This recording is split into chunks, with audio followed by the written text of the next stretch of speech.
Hello बच्चों, this is your Lakhan भैया and welcome to our channel acceleration classes. तो आज हम अपनी क्लास 12 फिजिक्स का एक नया चैप्टर करना जा रहे हैं जिसका नाम है एटम्स। ठीक है, बहुत इजी चैप्टर है, बहुत जल्दी हो जाएगा। मे बी एक या 2 से 3 वीडियो में कवर हो जाएगा, इससे ज़्यादा वीडियो नहीं लगेगी। और इस चैप्टर को स्टार्ट करते हैं। ठीक है, ये इस चैप्टर का हमारा लेक्चर 1 होने वाला है और स्टार्ट करते हैं हम अपने चैप्टर को। देखो, इस चैप्टर में सबसे पहले थ्योरी वाला पार्ट आता है। थोड़ा सा एक एक्सपेरिमेंट देखना होगा, थॉमसन मॉडल। एक्सपेरिमेंट नहीं है, एक थ्योरी है जो एक साइंटिस्ट थे, जे जे थॉमसन सर ने थ्योरी दी थी। ठीक है, और ये आपने 9th क्लास में भी पढ़ा हुआ है। तो जे जे थॉमसन सर ने क्या कहा था कि अकॉर्डिंग टू दिस मॉडल, इस मॉडल के अकॉर्डिंग उन्होंने क्या बताया कि an atom consist of positively charge particle sphere. एक एटम जो होता है वो पॉजिटिवली चार्ज स्फीयर का बना होता है।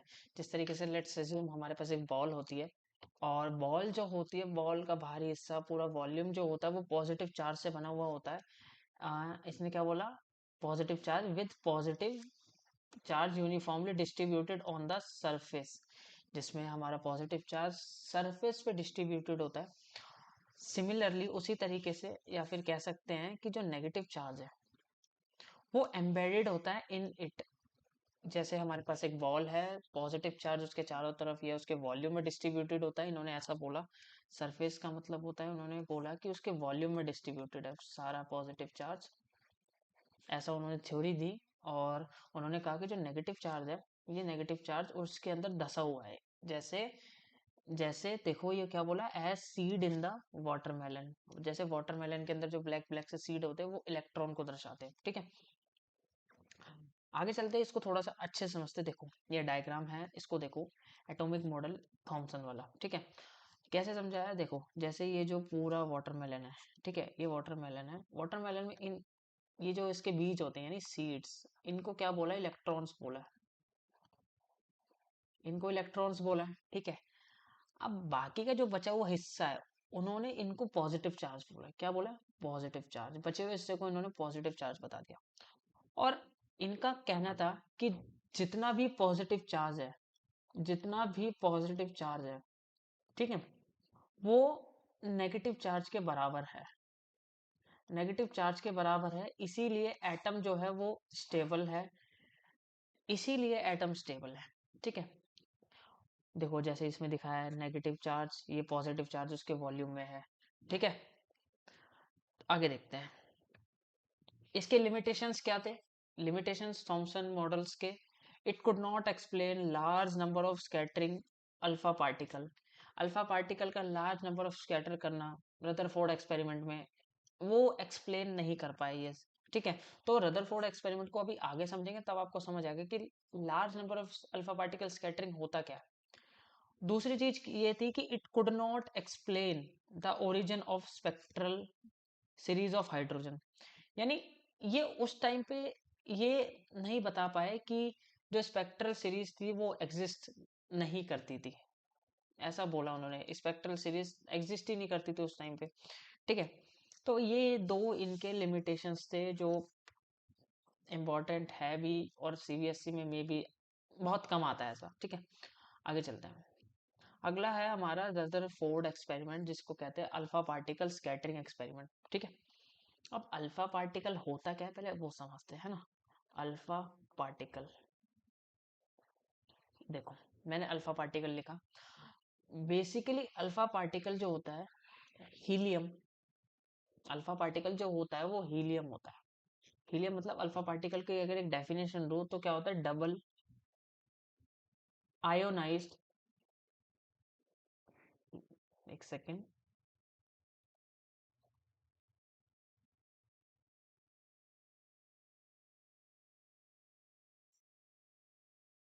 Double ionised helium atom.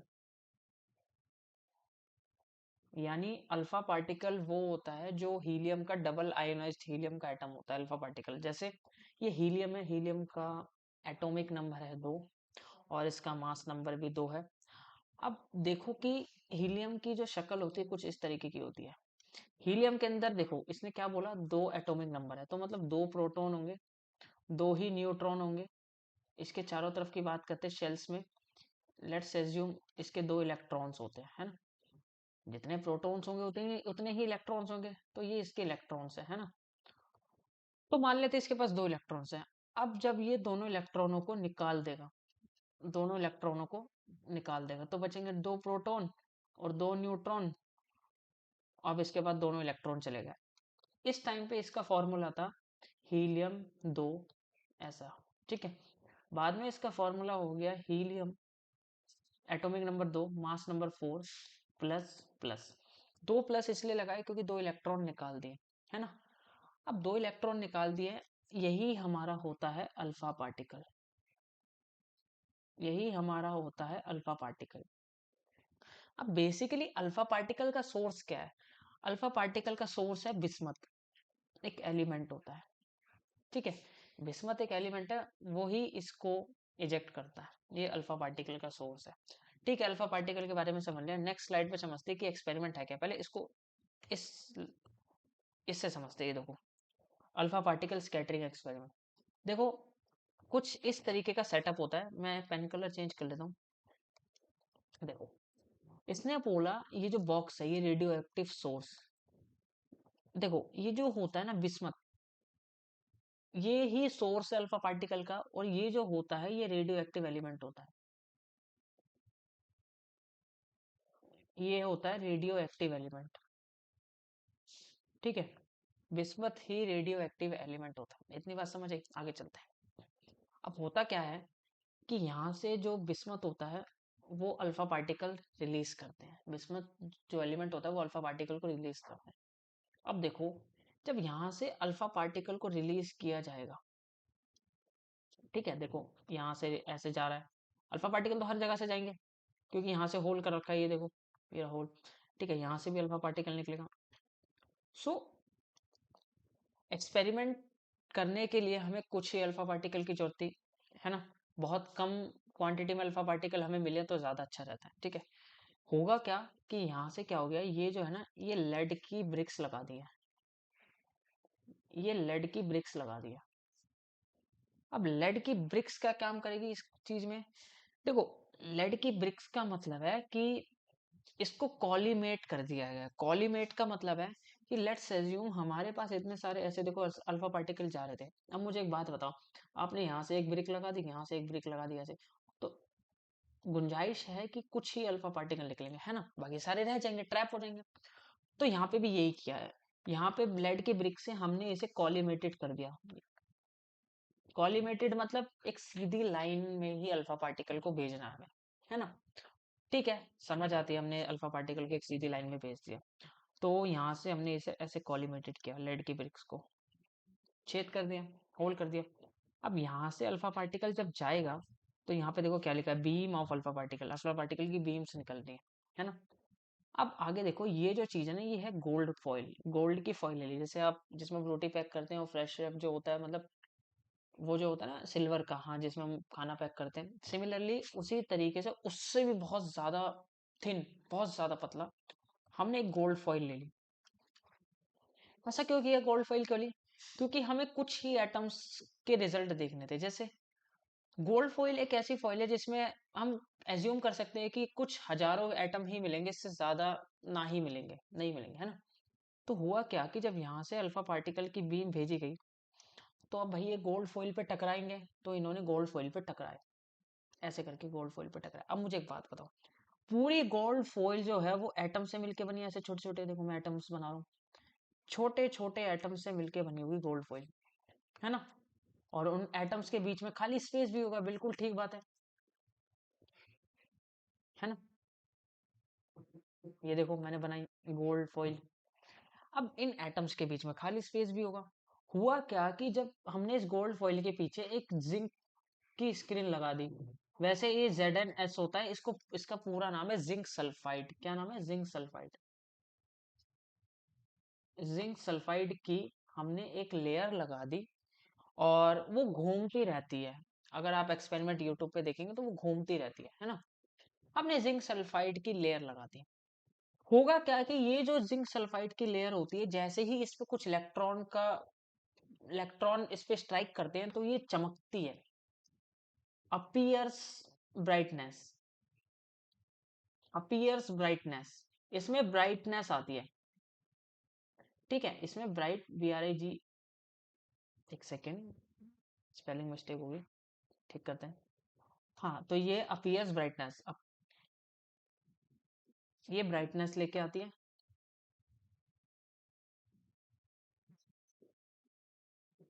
When electron strikes on it, है ना, समझ आ रहा है, इलेक्ट्रॉन स्ट्राइक करेगा तो ये ब्राइट होगी, है ना। तो ऐसा ही होता है इस एक्सपेरिमेंट पे।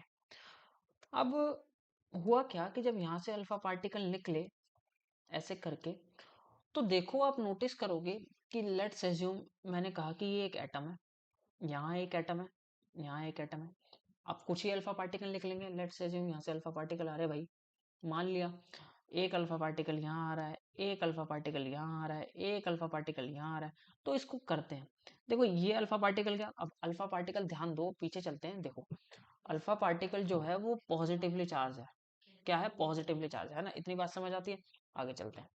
अब देखो कि ये जो गोल्ड की फॉइल है, इसके अंदर भी एटम्स होंगे, एटम्स होंगे, तो यहाँ पे इसके जो ये न्यूक्लियस है, ये इसका न्यूक्लियस है, तो न्यूक्लियस के अंदर पॉजिटिव चार्ज होता है, अल्फा पार्टिकल भी पॉजिटिव चार्ज लेके आ रहा है, न्यूक्लियस के अंदर भी पॉजिटिव चार्ज, है ना। अब alpha particle positive charge, nucleus positive charge, तो रिपल्शन होगा, और रिपल्शन कौन सा होगा, इलेक्ट्रोस्टैटिक रिपल्शन होगा, क्योंकि दो चार्ज जब आपस में इंटरेक्ट करेंगे तो कुलम्स फोर्स के अकॉर्डिंग इनके बीच में रिपल्शन आएगा, है ना भाई। तो जैसे जैसे ये आगे जाएंगे, तो आपको नहीं लगता है कि ये ऐसे, या तो ये ऐसे बेंट हो जाएगा या तो ये ऐसे बेंट हो जाएगा, होना चाहिए, बिल्कुल होगा।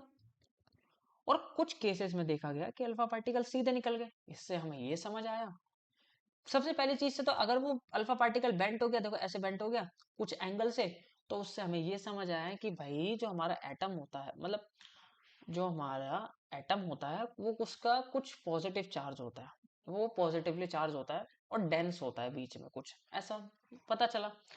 और जब हमने दूसरा अल्फा पार्टिकल बिहेवियर आया, तो हमने ये नोटिस करा कि कुछ अल्फा पार्टिकल सीधे चले गए। सीधे क्यों चले गए, इसका मतलब उनके बीच रास्ते में कोई ऐसी चीज नहीं आई है जिससे वो टकराए और वो रुक जाए, बिल्कुल ठीक बात है। तो ये था अल्फा पार्टिकल स्कैटरिंग एक्सपेरिमेंट, ठीक है, ये ऐसे परफॉर्म हुआ था।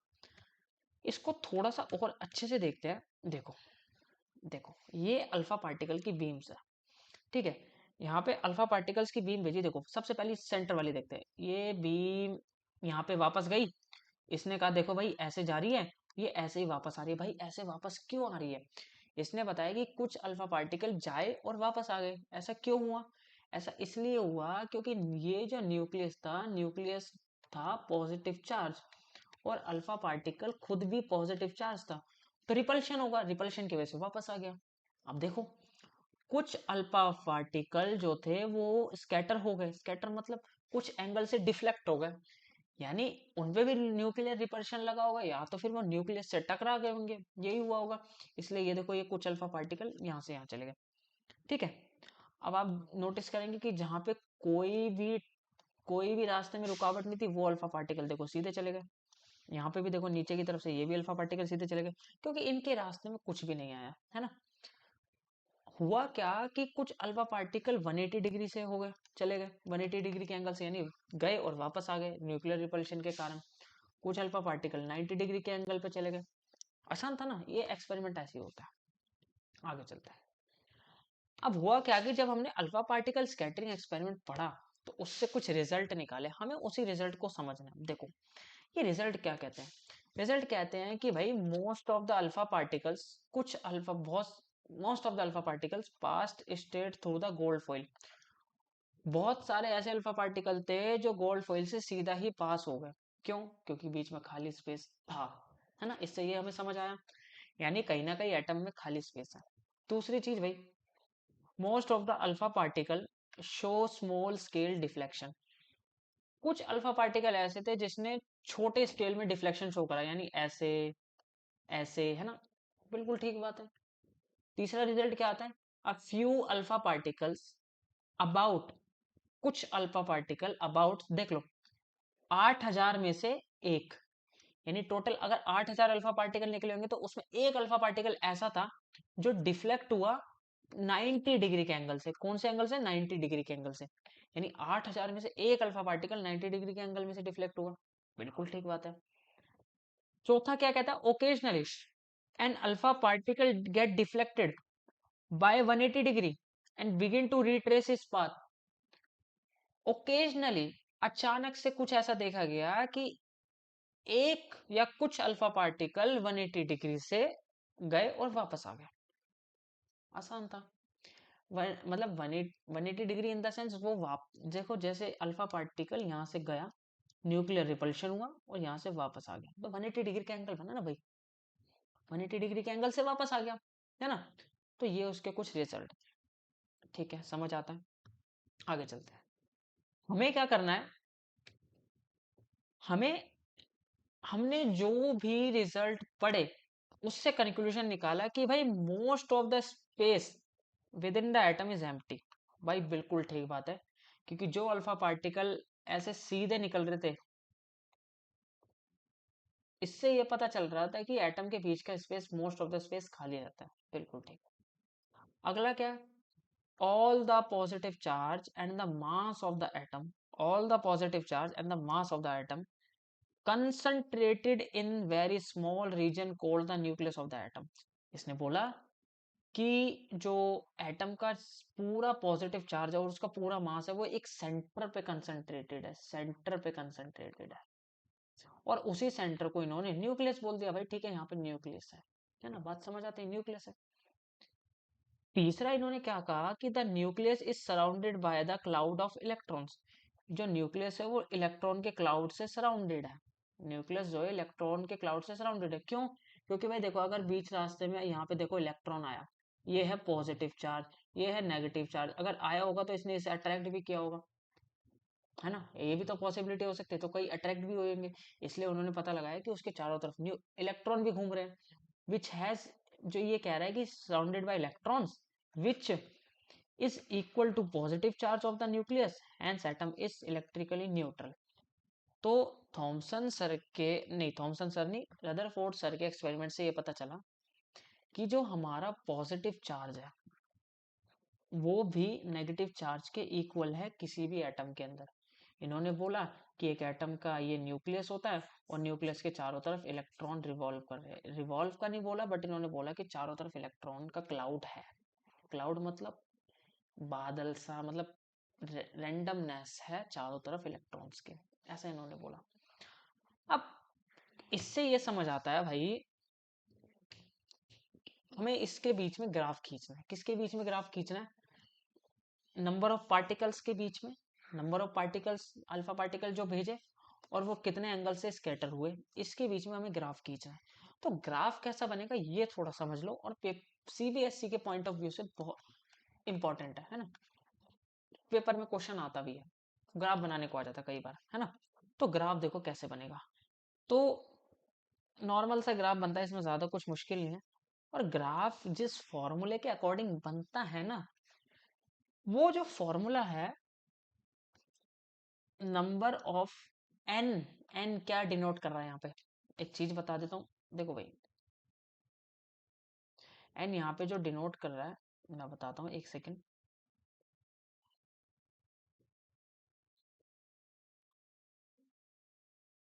देखो, एन, एन यहाँ पे डिनोट कर रहा है नंबर ऑफ अल्फा पार्टिकल्स, है ना। अब एन जो होता है वो 1 साइन थीटा बाय 2 के पावर 4 के प्रोपोर्शनल है। ये जो नंबर ऑफ, है ना, अल्फा पार्टिकल्स है, इसके प्रोपोर्शनल है। होता क्या है कि number of alpha particle Y axis में जाते हैं, तो थीटा जो एंगल होता है वो एक्स एक्सिस में रहता है। और इनके बीच में जो ग्राफ खींचेगा, कैसा खींचेगा देखो, ग्राफ ऐसा होता है, बहुत इजी। इससे ज्यादा कुछ नहीं है इस ग्राफ में समझने का, इतना इजी ग्राफ होता है। ठीक है, ग्राफ समझ लिया, आगे चलते हैं। आगे चलते हैं, कंक्लूजन ऑफ द एक्सपेरिमेंट समझ लिया, ये आपको समझ आ गया होगा कि किस तरीके से वो बेंड हुआ, डिफ्लेक्ट हुआ, है ना। अब एक नया कॉन्सेप्ट आता है, डिस्टेंस ऑफ क्लोजेस्ट अप्रोच। ये क्या कहता है? ये कहता है एस्टिमेशन ऑफ न्यूक्लियर साइज। कहता है एस्टिमेशन ऑफ न्यूक्लियर साइज। इस कॉन्सेप्ट के चलते हम न्यूक्लियर साइज का, जो न्यूक्लियस का साइज होता है ना, उसका अंदाजा लगा सकते हैं बस, है ना? ऐसा हो सकता है ना? Give me a second. ठीक है, तो आगे चलते हैं, डिस्टेंस ऑफ क्लोजेस्ट अप्रोच को समझते हैं अच्छे से। ठीक है, चलो समझो। मैंने कहा ये मेरा अल्फा पार्टिकल है, ध्यान से समझना, ये सीबीएसई के पॉइंट ऑफ व्यू से भी इंपॉर्टेंट है। ठीक है, मैंने कहा ये एक मेरा अल्फा पार्टिकल है, समझ आती है बात? बिल्कुल ठीक बात है। तो मैंने लिख दिया भाई अल्फा पार्टिकल, समझ आती है बिल्कुल। अब मुझे एक बात बताओ, अल्फा पार्टिकल पे चार्ज कितना है? क्योंकि अल्फा पार्टिकल पे 2e चार्ज है, यही होता है। ठीक है, अब मुझे एक बात बताओ, ये अल्फा पार्टिकल जब यहाँ से जा रहा था, किससे टकराने? गोल्ड फॉइल से। तो इसकी मैं मान लेता हूँ इनिशियल वेलोसिटी v नॉट है। क्या है? v not. Initial velocity v not से ही चल रहा था। ठीक है भाई, बिल्कुल। इसका मास कुछ m होगा, मैंने ऐसा माना। अल्फा पार्टिकल का मास m, नीचे अल्फा लगा दिया, है ना? अब यहाँ पे देखो, यहाँ पे है न्यूक्लियस। क्या इतनी बात समझ आती है? बिल्कुल ठीक है बात। अब न्यूक्लियस पे जो चार्ज है वो Ze के बराबर है, वो भी प्लस का, है ना? बिल्कुल ठीक बात है। अब मुझे एक बात बताओ, मैं कहता हूँ कि जब ये अल्फा पार्टिकल यहाँ से यहाँ आ रहा था, और ये न्यूक्लियस किसका होगा? मे बी गोल्ड का ही तो होगा, गोल्ड का ही होगा, तो इसे लिखने की जरूरत नहीं है। मे बी किसी और एलिमेंट का भी हो सकता है ना? तो हमें वही समझना है। देखो, ये जो न्यूक्लियस है, न्यूक्लियस पे चार्ज Ze के बराबर है। मैं कह देता हूँ कि जो अल्फा पार्टिकल आ रहा है भाई, ये कुछ आर नॉट डिस्टेंस पर आके रुकेगा। क्यों रुकेगा? मुझे एक बात बताओ। क्योंकि इस अल्फा पार्टिकल और इस न्यूक्लियस के बीच में रिपल्शन फोर्स लगेगा, और एक कंडीशन वैसी आएगी जिस पॉइंट पे, इस पी पॉइंट पे ये अल्फा पार्टिकल आएगा, वेलोसिटी जीरो करेगा, और ये वापस जाना स्टार्ट कर देगा, क्योंकि रिपेल होगा। ठीक है, बिल्कुल ठीक बात है, रिपेल हो जाएगा, यहाँ पे आके रुक जाएगा, यहाँ पे आके इसकी वेलोसिटी जीरो हो जाएगी, ये वो पॉइंट है। अब मुझे एक बात बताओ, जब यहाँ पे आके इसकी वेलोसिटी हो जाएगी जीरो, जीरो हो गई ना वेलोसिटी, तो अब हमें इसके बारे में समझना है। अब मुझे एक बात बताओ कि ये है इनिशियल कंडीशन, ये है इनिशियल कंडीशन, है ना? बात समझ आती है ना? लेट मी टैप थोड़ा सा कर लूंगा अपना। देखो, ये है इनिशियल कंडीशन, है ना? अब देखो, इनिशियल कंडीशन में क्या हुआ, हम लगाएंगे कंजर्वेशन ऑफ एनर्जी, एनर्जी का कंजर्वेशन लगाएंगे। और एनर्जी कंजर्वेशन कैसे लगती है? Conservation, conservation of mechanical energy, इसको अप्लाई करेंगे हम। ठीक है, सीधी सी बात है।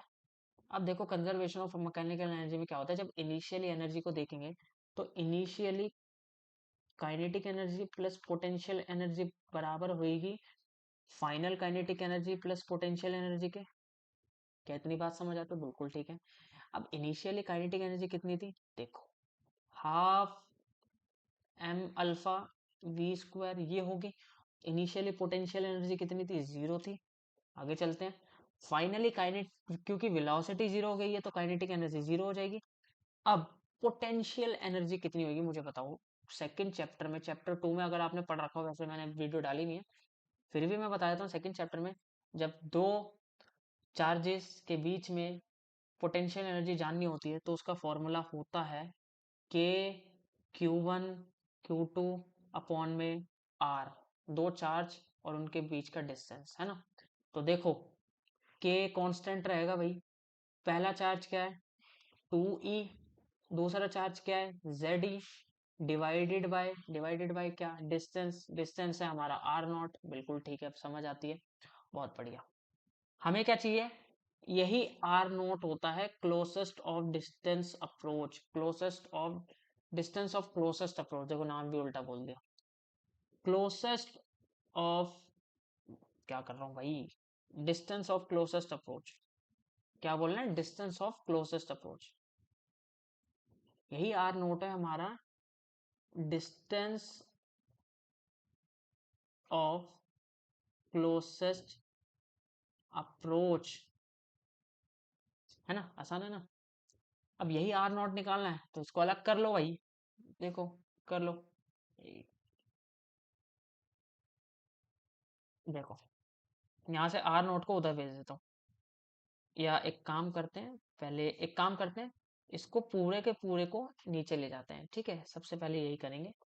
तो आर नॉट बराबर के 2, देखो कितना बचा, 2 Z E² डिवाइडेड बाय, ये काइनेटिक एनर्जी नीचे जाएगी, और ये काइनेटिक एनर्जी जो है वो अल्फा पार्टिकल की है, तो हमारा closest of distance of closest approach आ गया। थोड़ा सा अगर इस फॉर्मूले में चेंज करना चाहेंगे तो वो भी हो जाएगा। कैसे फॉर्मूले में चेंज करेंगे? देखो आर नॉट बराबर 2 k Z E², ठीक है? काइनेटिक एनर्जी क्या है? हाफ एम अल्फा पार्टिकल की mass of the alpha particle and V naught यानी initial velocity of the alpha particle का स्क्वायर, है ना? अब ये हाफ का 2 जो है ऊपर चले जाएगा, तो ये कितना हो जाएगा? 4 k Z E² by mass of alpha particle initial velocity of the alpha particle, ये भी बन जाएगा भाई दूसरा फॉर्मूला। तो ये दोनों फॉर्मूले हैं डिस्टेंस ऑफ क्लोजेस्ट अप्रोच के, और यही बताएंगे हमें न्यूक्लियर साइज, न्यूक्लियर साइज यही बताएंगे हमें, ठीक है? न्यूक्लियर साइज को समझते हैं, आगे चलते हैं। मुझे एक शीट चाहिए, न्यूक्लियर साइज को समझते हैं। देखो देखो रदरफोर्ड जो एक्सपेरिमेंट था, गिव मी अ सेकंड, हाँ, देखो रदरफोर्ड जो एक्सपेरिमेंट था, है ना? रदरफोर्ड इन रदरफोर्ड एक्सपेरिमेंट,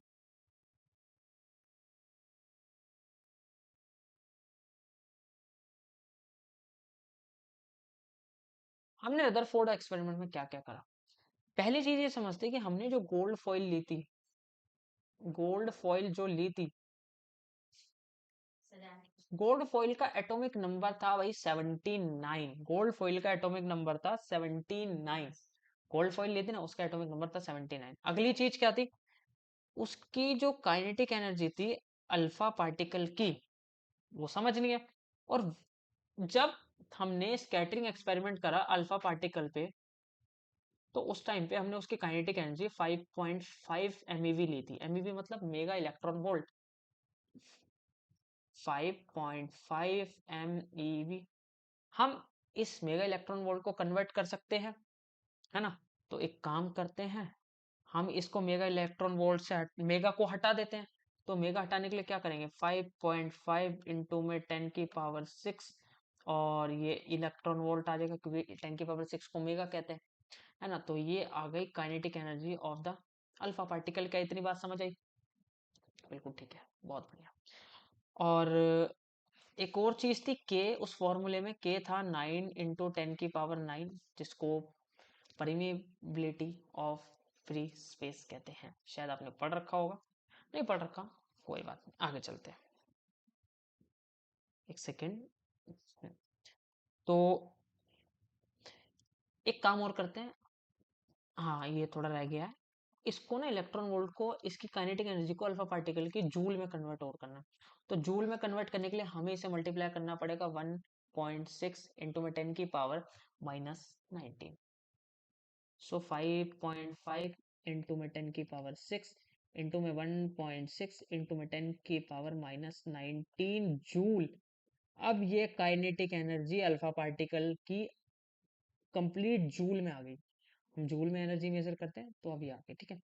बहुत बढ़िया। अब एक काम करते हैं, कुछ बचा नहीं है उस फॉर्मूले के अकॉर्डिंग, देख लेते हैं। एक काम करते हैं, फॉर्मूला लिख ही लेते हैं। हमारी जो क्लोजेस्ट ऑफ डिस्टेंस अप्रोच आया था 2 k Z E² बाय और काइनेटिक एनर्जी, यही था, ठीक है? बिल्कुल ठीक बात है। एक हम गिव्स, ठीक है, आगे चलते हैं। अब देखो ये था हमारा डिस्टेंस ऑफ क्लोजेस्ट अप्रोच, है ना?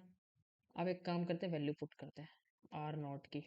आर नॉट की जब हम वैल्यू पुट करेंगे तो धीरे ध्यान से पुट करेंगे। 2 इंटू में अगला क्या है के, तो के की वैल्यू होगी 9 इंटू 10⁻9। ठीक है, जेड की वैल्यू क्या है 79 इंटू में, अब देखो ई क्या है, ई मैंने नहीं बताया, ई चार्ज ऑन इलेक्ट्रॉन होता है 1.6 इंटू में 10⁻19 कूलम। ठीक है, तो 1.6 इंटू में 10⁻19 कूलम का स्क्वायर। ये बात समझ आती है, बिल्कुल ठीक बात है। अगली चीज़ क्या है इसके अंदर, नीचे काइनेटिक एनर्जी से डिवाइड हो रहा है, तो भाई इसको काइनेटिक एनर्जी से डिवाइड भी कर देते हैं। 5.5 इंटू में 10 हम एक काम करते हैं, देखो 10 कितना है भाई, 10⁻6 इंटू में 1.6 इंटू में 10⁻19। बिल्कुल ठीक बात है। एक काम करते हैं, थोड़ा सा सॉल्व सॉल्व करने की जरूरत नहीं, जब आप इसे सॉल्व करेंगे इस पूरी वैल्यू को, तो ओवरऑल जो आंसर आएगा वो आएगा 10⁻−15। और ये 10⁻−15 को फिजिक्स में नाम दिया गया है फर्मी। फर्मी मतलब साइज ऑफ न्यू या फिर डिस्टेंस ऑफ क्लोजेस्ट अप्रोच 10⁻−15 के अप्रोक्स आया है, अप्रोक्स। ठीक है भाई, कितना आया है अप्रोक्स। अब अप्रोक्स आया है तो यही हमारा न्यूक्लियर साइज होता है। हैंस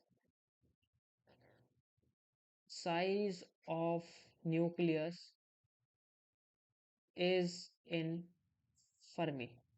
न्यूक्लियर का साइज फर्मी में होता है, और फर्मी मतलब 10⁻−15 के पावर में, -15 के ऑर्डर में होता है ना।